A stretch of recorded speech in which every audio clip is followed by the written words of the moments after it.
Volume 2 Chapter 10 Divine Medical Wand in the Homecoming of Palle de Médicis. Master Palle will return home the day after tomorrow. The head chef had informed me, La told Falma cheerfully as she was cleaning his room. Brother is coming back. Palle de Médicis, aged 17, was the older brother of Falma who had the misfortune of his first name literally being Pills, was coming back. It's been almost a year already. He has been busy with studying and training. Because of that, there will be a feast the day after tomorrow.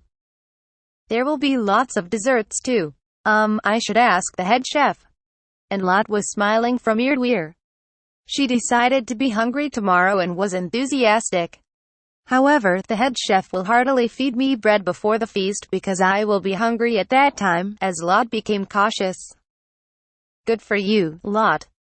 Since it's your growth period right now. Falma felt pleasant talking back to Lot. It's also your growth spurt, Master Falma. Do you still remember Master Palle? Is that so? Falma sometimes recalls the memory of the previous host of his body. But they were only fragments and didn't have any memory regarding his older brother at all. He may recall something if he meets him directly. Master Palle had inherited our Lord's excellent water divine art and used it to train hard Master Falma. Lady Blanche too. Terrifying, so terrifying, mumbled Lot as she shivered. She spoke about the terrifying matter, saying that Palle had beaten them viciously without holding back and that Bruno scolded him saying, "You went too far. He trained me and Blanche so hard." Be that as it may, if it was me, but even Blanche too? Master Palle said it was a whip of love. However, Master Falma's and Lady Blanche's divine art had tremendously improved, all thanks to Master Palle. It had become like an annual event. Every time Palle returned from Nova Route Medical University, it was to conduct harsh training on both of them in the name of checking progress. Falma wanted to be spared from suffering, but escape was futile. According to the information from Lot, Palle would chase him to the ends of the earth if he tried. By the way, it was said that Falma had received broken bones when Palle was at his worst. By the way, I thought Ellen was the one teaching me divine arts. Both of them are teaching you. While Master Palle and Lady Eleanor are childhood friends, they are also eternal rivals. Please be careful not to talk about it while both are present if you can. Palle and Ellen are of the same age. Both of them are very prideful, each of them thinking that they are the best apothecary and divine art user, so they would naturally compete against each other. Thank you for your valuable information, Lot. It would have been a disaster if he stepped on that landmine. Come to think of it, my body is getting dull. It would be vexing if I get beaten up overwhelmingly. So I should train again, and so he went out to the courtyard and fired off many water divine arts repeatedly with his silver wand. Unfortunately, his wand broke right in half during his practice. You want a new divine wand? You don't have one now? The next day, Ellen heard the story in the pharmacy and yelled in a loud voice. When I was training alone yesterday, it broke. I only have that one, that's why. If you do not have a wand, your elder brother will beat you half dead, was how Lot threatened Falma, so he was in a hurry to procure one by the end of the day. If it isn't a combat-grade divine wand for high-caliber divine art use, it might just get broken again. The wand was primarily used for medical care, with little focus on actual combat use. The structure of the apparatus was delicate to the point that it wasn't able to handle Falma's divine power. And so Ellen came to the conclusion that the imperial capital didn't have a divine wand that was suitable for him. Little Falma, why do you want a wand right now? You can still make use of your divine art and skills without a wand. Wouldn't it be just an obstacle because the combat-grade divine wand is too big to carry? Certainly. Ellen always carries around a big divine wand which can be used for both medical and combat purposes. It was constructed to be folded so it would be easier for her to carry. Didn't you always tell me that a noble who doesn't carry a divine wand is not a real noble? Divine wand is for creating divine art by transmitting divine power and invoking divine skill. If you can use divine art without restriction, it is not necessary, explained Ellen. Well, but I really want it. If you want it so much, why don't you look at the divine wand shop that made Her Majesty's wand? But I think it's very expensive. I will go there during lunch break. You're awfully in a rush. It's not a good thing to choose a divine wand in a hurry. You should mull over it for quite a while over several shops. Why is he so adamant about this? Ellen wondered. He didn't tell Ellen that it was necessary because his brother was coming back. Because every time she heard anything about her rival, it just invites trouble. Excuse me, medicine god. Are you in search of a divine wand? The head priest of the Guardian Church interjected as he was listening at the corner of the pharmacy. Every time the head priest was on break of his duties in the church, he would come to the pharmacy almost every day. And, for some reason, offer a prayer, probably to Falma, buy a medicine and drink the free water. Although he was a respectable customer because he buys medicine, both Ellen and Falma cannot help but feel that his main purpose coming here every day was to offer his daily prayers. Ah, yes. Please stop addressing me that way. No matter how many times Falma had heard it, he couldn't accept it. Of course, he was never called in a way that the other customers could overhear. Every time the head priest called him, Lot just stared blankly. I have called upon a treasure worthy for the medicine god in our church. I shall bring it immediately. There was a secret treasure called the divine medical wand, as it could withstand all four attributes of divine art, and was also able to function as an offensive weapon and a medical wand. There seems to be a tradition to change the treasure enshrined at each guardian church in rotation. The head priest did a huge favor. You are going to lend it to me? I'm afraid I might break it. It might also be stolen because it's very expensive. It is impossible to be stolen. That genuine divine wand is a thing that cannot be touched by a mere human. I can't use it then. Falma became worried. He needs a wand that he can use in front of his brother by tomorrow. Even if he has a wand unusable by humans, it won't help. He will be beaten half dead. Ha ha ha, that will never happen. You're just joking. I will certainly be pleased if you use the divine medical wand. On that same day, the head priest took along 20 guardian priests and rode a carriage to the pharmacy. The head priest was quick on what he said. It seems it really was a treasure. The number of guards and level of security was on a whole different level. The patients were in an uproar over that thing. The head priest entered the store from the back door, and offered to Falma something like a treasure chest. Inside the treasure box, geometric patterns were drawn tightly, and a chain was coiled around the wand several times, as if it was sealing the divine wand. It was said that the contents of the chest could not be touched by humans. The divine medical wand was as tall as an adult person. It was made of bluish crystal material. There were beautiful decorations, and there were several clear crystals in the part of the handle. It is an entrancing, beautiful wand. There are also 5 clear crystal gems attached to it. Ellen leaked a sigh as she looked at the expensive jewels. What are these crystal gems? According to what Falma had heard, the crystal gems stored divine power, making it convenient when applying boost. You could call it something like a divine power battery. It seems that the bigger and more clear the gems that were attached, the more powerful the divine art that could be invoked. That being said, the gem was almost entirely transparent. Will you accept it, little Falma? Will it be free? Aren't you glad your old wand got broken? Wand enthusiast Ellen was being immature and jealous. Because she devoted herself to collecting rare wands, it was a given that she'd be envious. Right now, the one she was carrying to use every day was a long wand which had 2 blue crystal gems, but the size of the gems were quite small. Falma put his hands inside the treasure chest and took off the chain that bounded the wand tightly, and then picked up the wand with both of his hands. The wand was surprisingly light. As soon as Falma held the wand brilliantly glowed like a pale blue neon. Ooh, it is as I had expected.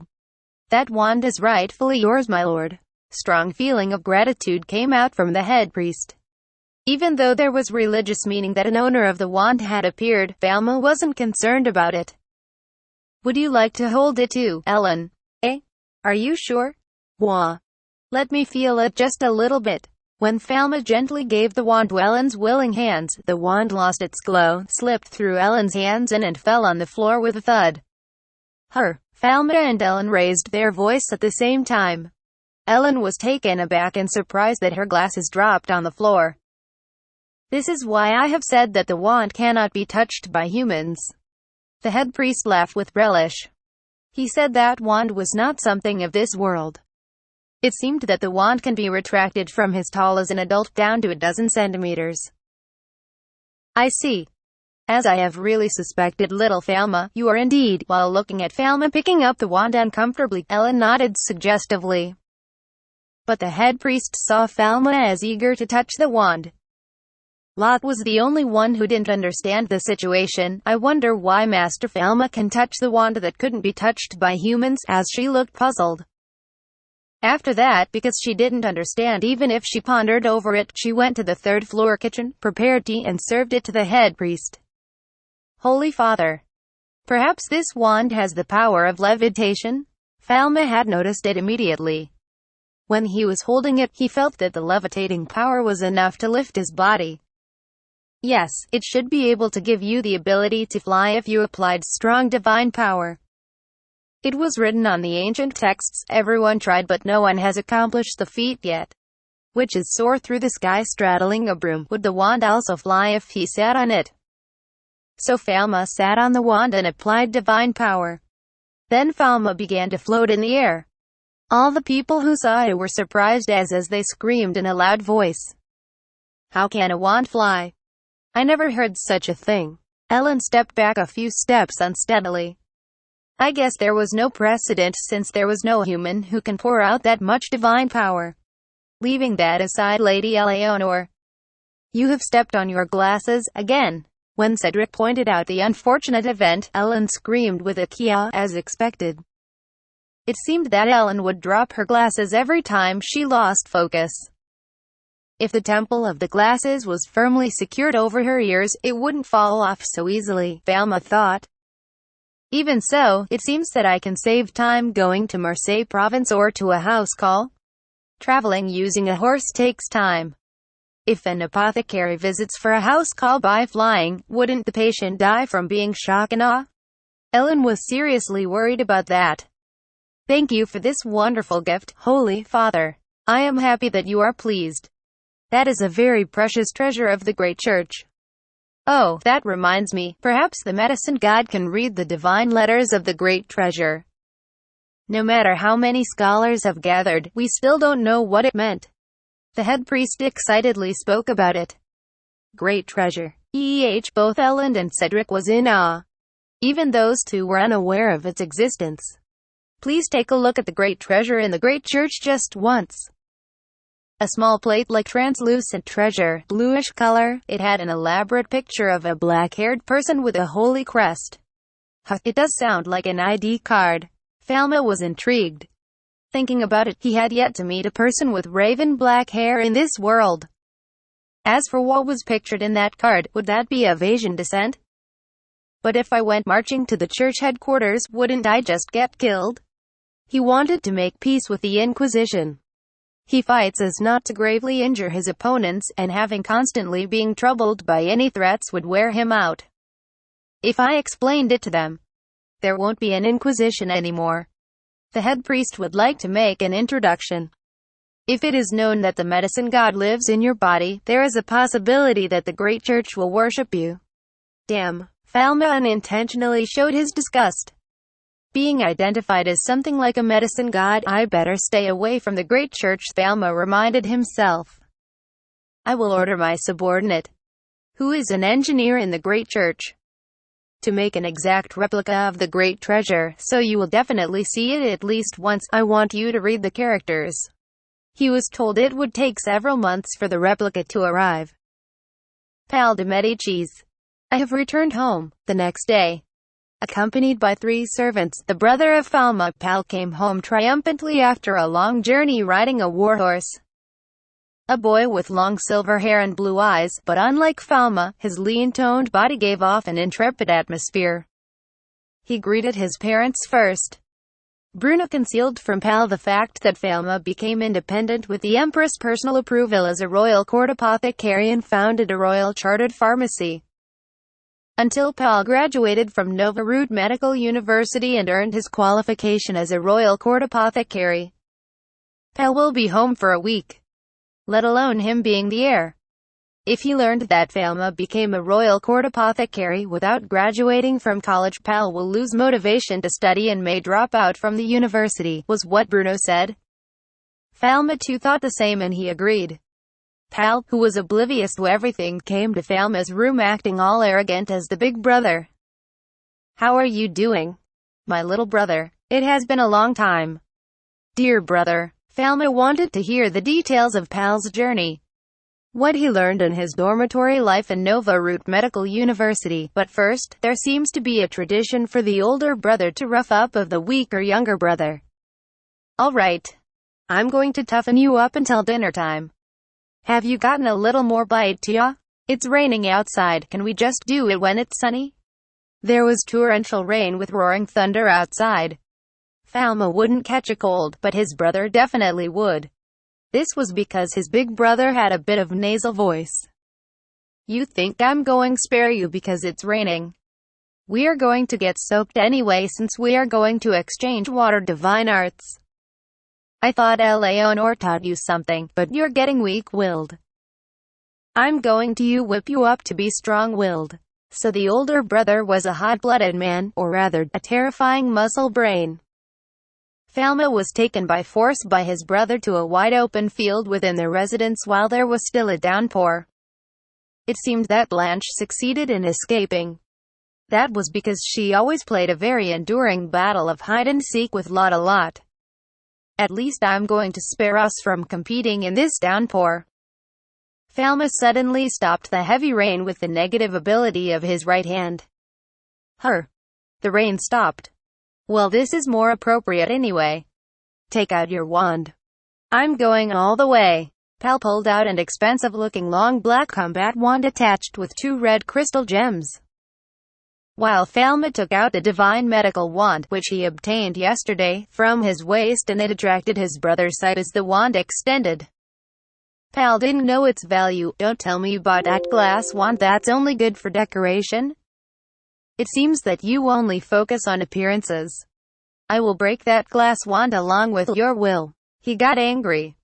The 5 clear crystal stones in the divine medical wand can be hidden if it was held with both hands. It seemed that Palle only saw it as a long glass rod. "Come on, Falma. Let me see your power." Palle hoisted his black wand up high, and did a big swing. Waterplay, judo. The big brother was clearly fluent in his spell. He kept waving the wand as he chanted the invocation. According to the information from Lot, Palle's divine art skills was ranked 1 or 2, even in Novaraud Medical University. Countless bullets of water attacked Falma while the bullets generated shock waves as it moved past the speed of sound. Falma seemed to held back his power, but he hopped lightly, avoided it, and sometimes striking back with the wand as he defended himself from the attack. Feeding divine power to the divine medical wand made the opponent's attacks look very slow. "Seems like you're getting tougher. Great, I'll pick up the pace." When Palle saw what Falma was doing, his fighting instincts began to throb. Water Nymph Naiad, the divine ability that Ellen was struggling to use, was easily activated. The water that shot from the staff became a water giant that tried to crush Falma with its attacks. Falma. Water tornado? Tornado. Falma also chanted a spell. The tornado absorbed the giant's attacks. The water rose unimpressed as it triumphed over the giant. Water, sanctuary? Sanctuary? Delo. Falma surrounded his brother with a barrier of water. Once Palle's movement was sealed, he created a water cannon within the barrier and burst through with sheer force. This brother is not bad either. Master Palle, Master Falma, it's time for dinner. When the sun went down, Simon the butler came to call them in with the horses. The brothers attacked each other until they were soaking wet. They fought for about an hour. The older brother suffered severe bruises, while Falma was unharmed. While pointing at Falma, the older brother fell sprawled on the grassy plain. His face was red and he had a high fever. He had caught a cold because he was busily exercising while soaking wet. Although Falma treated his brother's bruises on the spot, he thought it was better to let the fever run its course without curing it. The butler twirled his mustache with a smile and said, "It looks like it's Master Falma's victory this time. I don't think I can say that this is the end." Although a mighty accumulation of divine power took place in the grassy plain, no priests were present, so no one took notice. Sigh. The chef did it again. That day Lot ate freshly baked bread as part of the chef's strategy, she thought, saying, "Great feast," but her stomach was unable to take it all in.